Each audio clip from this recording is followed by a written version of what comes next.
पवनराजे निंबाळकर हत्याकांड प्रकरणातील सर्व आरोपी निर्दोष तर पद्मसिंह पाटलांसह सर्व 9 आरोपी निर्दोष। पुराव्यांअभावी सर्व आरोपींची निर्दोष मुक्तता।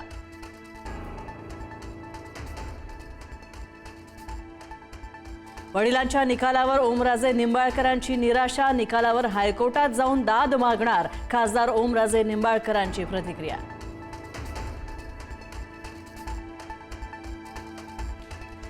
शिंदेंच्या शिवसेनेत जाण्याचा अद्याप निर्णय नाही। मतदारसंघामध्ये जाऊन चर्चा करून निर्णय घेईन। पवनराजेंच्या निकालानंतर ओमराजेंचं तळ्यात मळ्यात।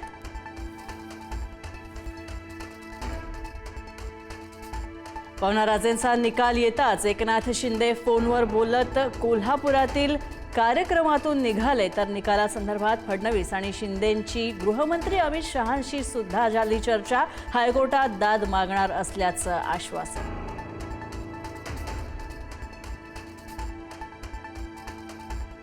देशात आणि राज्यात सत्ता भाजपची, मग खासदार शिंदेंकडे का जातायत? खासदार फुटीवरून राज ठाकरेंचा सवाल। यामागे शहांची तर खेळी नाही ना, शंका केली उपस्थित।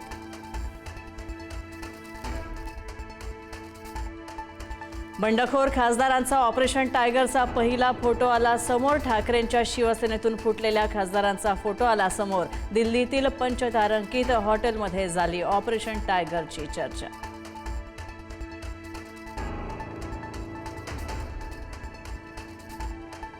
आधी शिवसेनेचे 2 गट होते। शिंदेंचं नाव घेताना गट असं म्हणावं लागायचं, पण आता एकच शिवसेना। गृहमंत्री अमित शहांनी उद्धव ठाकरेंना अप्रत्यक्षपणे डिवचलं।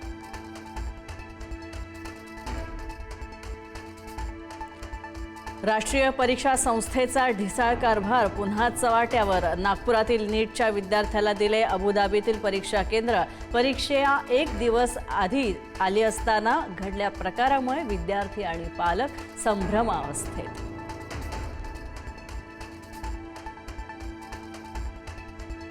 बेस्ट कर्मचाऱ्यांच्या संपाचा आजचा दुसरा दिवस। मागण्यांवर तोडगा निघेपर्यंत संप सुरूच ठेवण्याचा निर्धार।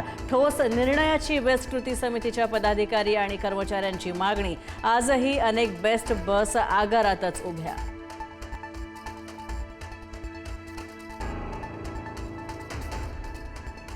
काँग्रेस जनता पार्टीचं आज पुन्हा दिल्लीमध्ये आंदोलन। दिल्लीतील जंतर मंतर परिसरात आंदोलन। अभिजित दिपकेंच्या उपस्थितीमध्ये आंदोलन। केंद्रीय शिक्षण मंत्र्यांच्या राजीनाम्याची मागणी।